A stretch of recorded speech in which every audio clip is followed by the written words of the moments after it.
नोव्हेंबरमध्ये डहाणूवरून सोडल्यानंतर आजवर 3500 किलोमीटरचा प्रवास केलेली धवल लक्ष्मी सध्या आहे कर्नाटकात। गेल्या 25 दिवसांपासून ती कर्नाटकातील सागरी परिक्षेत्रात आहे।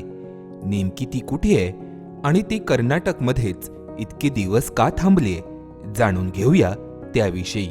नोव्हेंबर महिन्यात डहाणूवरून सोडल्यानंतर धवल लक्ष्मी ओमानला पोहोचली होती।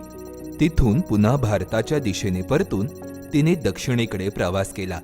रत्नागिरीजवळ पोहोचून ती दक्षिणेकडे पुढे जात राहिली आणि सध्या ती कर्नाटकच्या समुद्रात रमलीये। जखमी अवस्थेत सापडल्यानंतर उपचारांती सॅटेलाइट टॅग लावून समुद्रात सोडलेली धवल लक्ष्मी ही भारतातील अशा प्रकारची पहिली कासव आहे। रत्नागिरीत पोहोचल्यानंतर धवल लक्ष्मीने कॉन्टिनेंटल शेल्फला धरूनच दक्षिणेकडे प्रवास केला। समुद्र किनाऱ्यापासून समुद्राच्या काही अंतरावर पसरलेला कमी खोलीचा आणि सौम्य उताराचा भाग म्हणजे कॉन्टिनेंटल शेल्फ। सध्या धवल लक्ष्मी कर्नाटकातील कारवार किनाऱ्यापासून 130 किलोमीटर लांबवर असलेल्या कॉन्टिनेंटल शेल्फच्या परिसरात आहे। या परिसरात ती गेल्या 25 दिवसांपासून थांबले।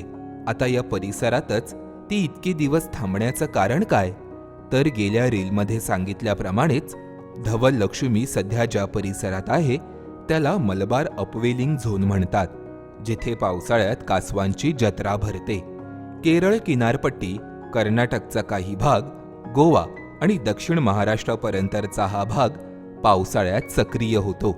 जून ते सप्टेंबर या काळात या ठिकाणी समुद्रात अपवेलिंग घडते। म्हणजे काय?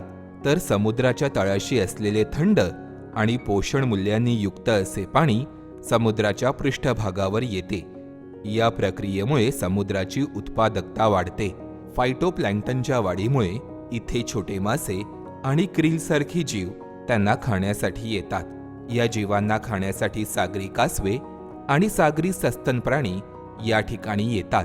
ऑलिव्ह रिडले आणि ग्रीन सी कासवांसाठी हा मलबार अपवेलिंग झोन महत्त्वाचे खाद्यक्षेत्र ठरते। या खाद्यक्षेत्रामधूनच ते आपल्या पुढच्या स्थलांतराला सुरुवात करतात। त्यामुळे धवल लक्ष्मी देखील सध्या मलबार अपवेलिंग झोनमध्ये रमलेली दिसते।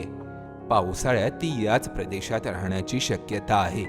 तिच्या पुढच्या प्रवासाविषयी जाणून घेण्यासाठी पाहत रहा आणि फॉलो करा MHA MTB वाईल्डलाईफ।